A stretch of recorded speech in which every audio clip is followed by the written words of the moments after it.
Well, I said today would be a good day, a decent day of tennis. It turned out more than that. It was upset city. I mean, this tournament's basically turning into upset Grand Slam. I guess Wimbledon was also. But and I had that feeling, and that's why I had like the wild card pick of Raonic and Isner in the semis, and I was, Vinci in the semis. I thought there'd be different things going on. Probably more than I expected a little bit so far, but definitely for today. And as I said in my preview, all these I could see upsets in every one of these women's matches. I tried to pick some. I didn't quite get the right ones all the time, but for instance, this Mikhail Ivanovic, I figured it was a toss-up, and it turned out to be a toss-up, but Ivanovic pulled it out. I was kind of surprised by that, but really, when you think about it, and again, I'm trying to have some fun here too. I would never put money on this one, but basically, Ivanovic's been playing all year. Mikhail's been coming off of serious, I guess, mono and issues like that. She's starting to find her stride more again in the summertime. But, I hate to go with somebody, really, when someone hasn't been playing all year and someone else has, it is about the moment. It's about now every week is different. But still, the thing is, I thought Ivanovic might really get tight. And supposedly, or the big thing, too, I was wondering was with Mikhail's pressure, because I don't think Ivanovic faced too much pressure the first couple of rounds, and Mikhail was hitting the ball well and being aggressive. So I figured these balls are flying if you don't catch them quite right, and Ivanovic tends to fly her balls anyway because she takes a quick the balls can fly on her.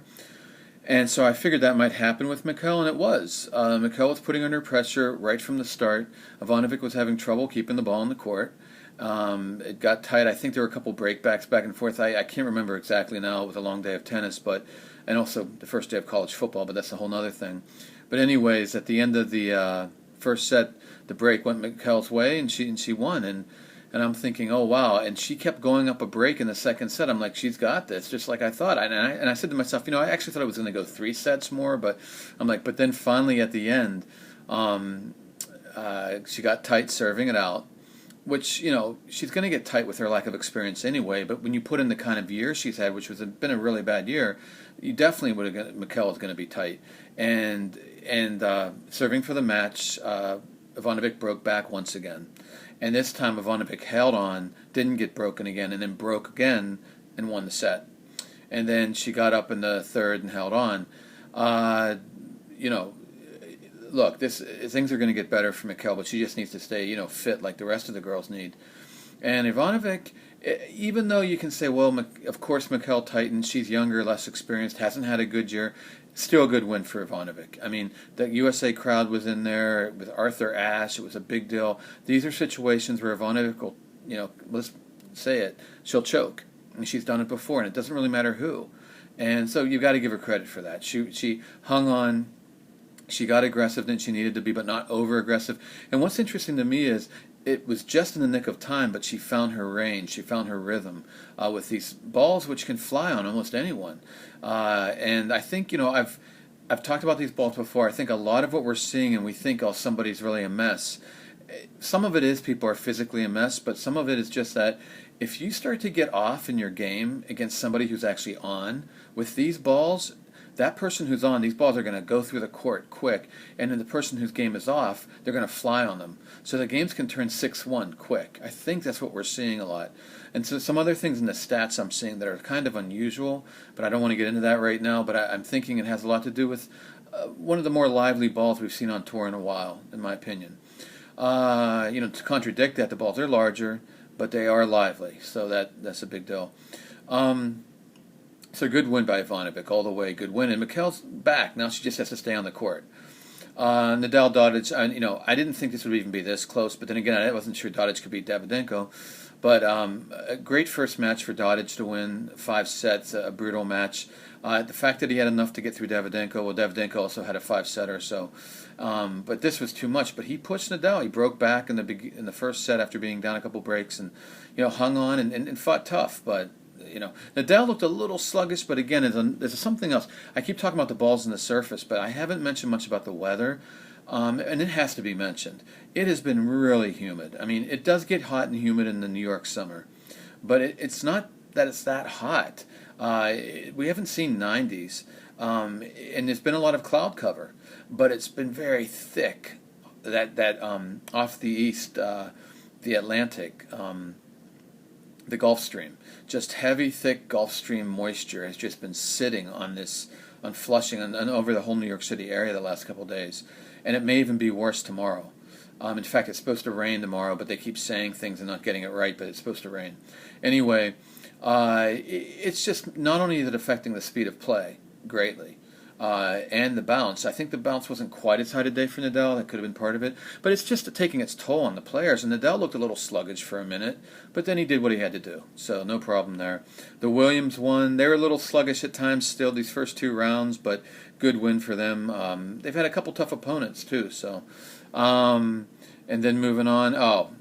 Let's get back to the night matches later. But Louis Armstrong, Halep, again, here's what I'm talking about. I mean, I looked into this after the match. I looked all over the internet. There's one spot I haven't looked yet, but I have to look. There is a rumor that Karolinko's carrying an injury. I haven't really seen it in my own eyes. I haven't seen it. I think she did miss time in the summer. I thought it was more fatigue. If anything, maybe she has some fatigue from the season. Her fitness has been kind of down this whole year. But this is no excuse. 6-1 in love. I mean, she just won her first 2 matches pretty easy. And, Wickmeyer's not in great form, but there was a good win over Wickmeyer, and then another one, I can't remember now who it was, but, she looked good to go. And we all keep waiting for Halep to tire because she looked tired the first round. But again, what I think's happening is maybe she came in a little bit nervous, a little bit like, okay, she just won New Haven, trying to take her breath, and then Watson jumped on her, but then Watson wore out from a lack of match fitness. But after that, Halep's into the U.S. Open now. New Haven's behind her. She's ready to go. And Vikic hasn't been so strong of late. And then Karolinko's been kind of sluggish a lot of the year.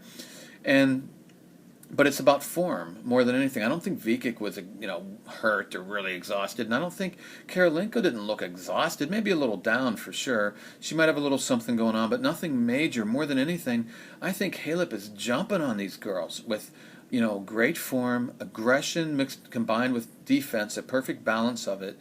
And with these balls, I mean, Karolinko was up, I think, 40-11 in her first game, and then lost that game and almost lost everything. Was on her heels. So I think it's more about that. It's hard to tell all this when you're watching a match. It looks like Karolinko's not trying or she's hurting, but part of it is when these balls are jumping through the court, you're going over to take the ball and it's gone. It's a little bit like the grass court's a little bit situation where these speedy balls have really kind of speeded things up a bit, and the DecoTurf's a hard acrylic, and I know the conditions are heavy, but again, these are day matches, so the day matches definitely are still jumping. Azarenka, I think Cornet has a more aggressive game now. She's stronger. She looks stronger. I saw her close up on Friday, and she looks stronger. This year she looked stronger all year, and she got a set. I'm not surprised. I said she might. Kind of thought maybe a second set. I was surprised it was the first set. Again, the humidity, Azarenka maybe started a little slow, but Azarenka got a hold of the match. I think Cornet with the breathing had to have some struggles with the breathing there a little bit, and the humidity. And Azarenka took care of the business. Kohlschreiber, even though it was a day match, this is where, John Isner needs every advantage. And I just feel like it was bad enough that he has to play Monfils. Even Kohlschreiber's not the greatest draw, but especially Monfils in the second round. And yes, Monfils is not 100%, but it was a late night match. It's been humid, and that definitely slowed conditions down big time. And, John should have just swept by Monfils quick, and he almost did, but he didn't. That turned into a nightmare. The crowd thing, all that heavy emotional energy that was used. So he came in a bit sluggish against Kohlschreiber. I don't think the groin was the huge thing. He said it wasn't. I don't believe it is. I think it was more emotional and physical, but the whole combination. And he was just a little sluggish, and that was enough to make the tough match. John broke Kohlschreiber late in the fourth set. I think he gets it to a fifth. He could actually win it. But he said in his interview that he was getting all pumped up, and it took out the rest of his energy. And he had nothing left. Kohlschreiber broke him back and then won the tiebreak and won the match. It's kind of a weird excuse. I've never heard that one so much, but I have to say I kind of believe it with the Giant. Because Isner's not faking it. I think he's got a very fragile type of situation with his body. and he already had a toll taken on him from the stuff with Monfils. Then the crowd. He says the crowd didn't mean much, but yes, it took an emotional thing out of him. And then I think he was trying to get the crowd really into it against Kohlschreiber, and and also look, Kohlschreiber is good and he was playing well, and Monfils is really good. Even injured, Monfils can make you fight. So again, no luck with the draw, no luck with the weather, and then people may say, well, what about Nadal and Federer? They don't get lucky all the time. Well, that's true. Isner's got issues. That's why for 100 years we didn't see giants in the game of tennis. I mean, giants don't necessarily play tennis. That's not their thing, but Isner's great. He can move really well. His movement lately has shocked me. How great he moves in volleys, in his hands, and then his return game now. The guy is an athlete. He's this guy can win a slam. This guy can win anything. I mean, I'm not sold that he's a great clay court guy. People talk like that. I think that's a little silly, to be honest. But he can play on the clay because he's such a good athlete. And but for a slam, he needs everything to go his way, and he just hasn't had much go his way at the slams, to be honest. So, it was enough that he had Monfils and Kohlschreiber, but Monfils was not 100%. Kohlschreiber wasn't in the greatest form this year, so I'm thinking he's got it, and I think he was going to take Nadal. But then the weather, New York's been having some really nice drier weather. It's just gotten hot and humid after the U.S. Open started, to be honest. There was one real bad week of 90-degree weather a while ago. But that was it. I mean, if the weather had been like it was right before the U.S. Open, John would be playing Nadal in a couple days. But, yeah, it is what it is. And, he just wants to go watch football in the South now. And now his Georgia team lost. I think he's a Georgia fan, and they blew that game. So, anyway, poor John. But anyways, give Kohlschreiber some credit. He played really well, fought against the crowd as well, and unfortunately his game matches up poorly against Nadal. Or I would say he'd have a shot, but he does not have a shot. John would have had a shot, not Kohlschreiber. In my opinion, it's a matchup. Robredo Evans, I didn't see all this, but I figured this. Look, Robredo's a tough guy. He comes out, he wins the tight first set. Evans. Starts to wear down. I was kind of surprised Evans was wearing out already, and then he came back and won, and Robredo kind of had to take a breath. Evans came back, won. Now Evans is thinking, I can get this. He almost gets the third, but in the end, I think he was serving for the third set, or he had the break, but then he lost the plot at the end of the match. It just too much tennis, but great job by Evans all summer long. Evans has been great. Robredo should be pretty darn tired now for Federer. Maybe he'll fight a little bit, but he's got to be getting worn out now, for God's sake. Ferrer and Kukushkin, I figured Kukushkin takes the set. That's like I said. He puts a fight in for Ferrer. This is not a joke. Kukushkin, when he's not hurting, which is rarely, he's actually good on hard courts. But Ferrer fought, and Ferrer's finding a little bit of form. I don't think enough, but a little bit at least. At least he's not getting knocked out in the first couple of rounds, thank goodness. But I do think his legs, his knees, things are taking a toll on his body we don't even know about. Tipsarevic lost the first set because Jack Sock is an immense talent. I've just got to put this out there. I rewatched the Gonzalez match, and I'm just amazed at the hands of Jack Sock, the movement of Jack Sock. No, he does not move like Federer or Murray or somebody, but he moves well enough. He has great hands at the net. He has great little ping pong. He can play like a Federer-like match a little bit, pinging the ball around. He has great touch and feel and some creativity, believe it or not, and imagination. And on top of that, he has an enormous forehand, a big serve, but he's not just a power guy. He's got it all. He can do a little bit of defense too. So, what's his problem then? Why isn't he in the top 20? His mind, number one. His body, number two. Maybe the other way around. I'm not sure. Maybe the body, then the mind.